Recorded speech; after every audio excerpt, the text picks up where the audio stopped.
नमस्कार, आप देख रहे हैं इंडिया वॉइस और मैं हूं आपके साथ राहुल।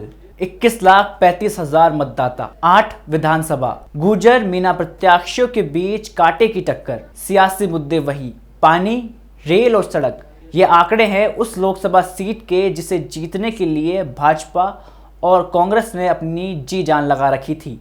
खुद प्रधानमंत्री नरेंद्र मोदी और केंद्रीय मंत्रियों ने इस सीट पर अपना पसीना बहाया है। हम बात कर रहे हैं कांग्रेस के फायर ब्रांड नेता सचिन पायलट के वर्चस्व वाली टोंक सवाई माधोपुर लोकसभा सीट की। इस सीट पर कांग्रेस ने वर्तमान देवली उनियारा विधायक हरीश चंद्र मीणा को टिकट दिया है, तो वहीं भाजपा ने अपने 2 बार के सांसद सुखबीर सिंह जौनपुरिया को तीसरी बार चुनावी मैदान में उतारा है।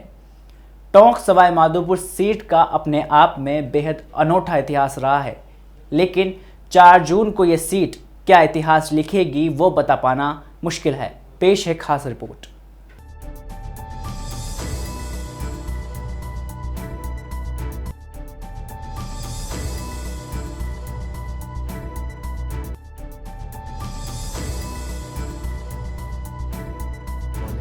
राजस्थान में 2 चरणों में हुए चुनाव के बाद अब कयास जीत हार के लगाए जा रहे हैं। एक और टोंक सवाई माधोपुर सीट को लेकर भारतीय जनता पार्टी आश्वस्त है, क्योंकि 2 बार के सांसद रहे सुखबीर सिंह जौनपुरिया पर पार्टी ने भरोसा जताया है। तो वहीं कांग्रेस के हरीश चंद्र मीणा पर जीत का दावा कर रही है। वहीं सचिन पायलट के करीबी कहे जाने वाले हरीश चंद्र मीणा टोंक के उनियारा से वर्तमान में विधायक भी है और इस सीट पर सचिन पायलट की साख भी दाव पर लगी है। माना जा रहा है कि ये सीट कांग्रेस निकाला सकती है, लेकिन इसके बावजूद ये भी माना जाता है कि भारतीय जनता पार्टी पिछले 2 बार से यहाँ पर अपने प्रत्याशी को जिताने में सफलता हासिल कर चुकी है। क्योंकि इस सीट पर दावेदारी भाजपा की इसलिए रही है क्योंकि खुद प्रधानमंत्री नरेंद्र मोदी ने इस सीट पर आकर अपने प्रत्याशी के समर्थन में यहाँ सभाएं की है, लोगों से वादे किए हैं, कई सारे वादे जो मोदी की गारंटी की बात कहते हैं। लिहाजा अब 4 जून को पता चल पाएगा कि आखिरकार ये सीट किसके झोले में जाती है। कैमरा पर्सन राहुल के साथ Kuldeep, India voice, top. Rajasthan में लोकसभा चुनाव के तहत मतदान की प्रक्रिया पूरी हो चुकी है। प्रदेश की आधा दर्जन हाई प्रोफाइल सीटों पर इस बार रोचक मुकाबला देखने को मिला।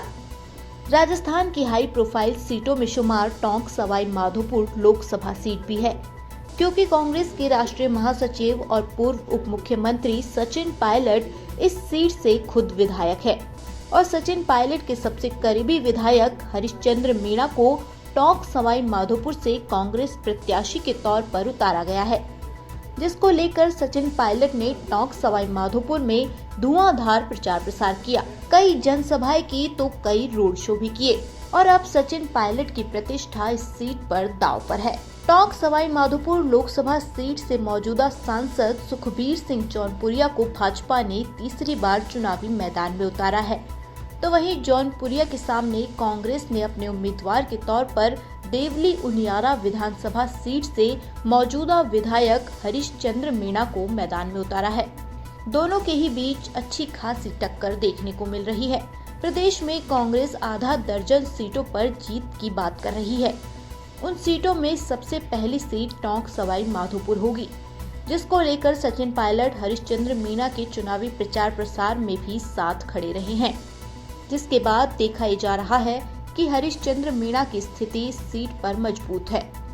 कांग्रेस ने अपने प्रत्याशी हरीश चंद्र मीणा के लिए लाव लश्कर के साथ चुनावी प्रचार प्रसार किया, तो वहीं भारतीय जनता पार्टी की तरफ से भी इस सीट को पाने के लिए खुद प्रधानमंत्री नरेंद्र मोदी ने भाजपा प्रत्याशी सुखबीर सिंह जौनपुरिया के समर्थन में विजय शंखनाद रैली को संबोधित किया, जिसके बाद टोंक की सरजमीन पर सियासी मायनों में काफी हद तक बदलाव देखने को मिला। कांग्रेस के सचिन पायलट और भारतीय जनता पार्टी के शीर्ष नेतृत्व के लिए टोंक सवाई माधोपुर सीट प्रतिष्ठा का सवाल बन गई है।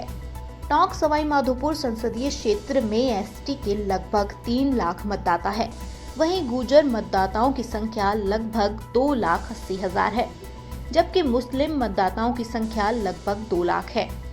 वहीं सबसे ज्यादा संख्या एससी मतदाताओं की है, तो क्षेत्र में माली मतदाताओं की संख्या भी 1,35,000 के करीब है। वहीं ओबीसी वोटरों की संख्या भी लगभग 2,75,000 के करीब है। 2024 के लोकसभा चुनाव को लेकर उम्मीद की जा रही है कि यह चुनाव भी गुर्जर और मीणा प्रत्याशियों के बीच महामुकाबले वाला होगा। लोकसभा 2024 का यह चुनाव भी जातिगत आधार पर ही लड़ा गया है। इसी के साथ स्थानीय मुद्दों की बात की जाए तो बीसलपुर और ईसरदा बांध का पानी के साथ टोंक को रेल से जोड़ने की मांग मुख्य मुद्दा है। कांग्रेस प्रत्याशी हरिश्चंद्र मीणा सचिन पायलट के सबसे करीबी कांग्रेस प्रत्याशी हैं। ऐसे में पायलट का चुनावी कैंपेन उनके लिए फायदे का सौदा साबित होगा या नहीं, ये तो 4 जून को नतीजे आने के बाद ही तय हो पाएगा।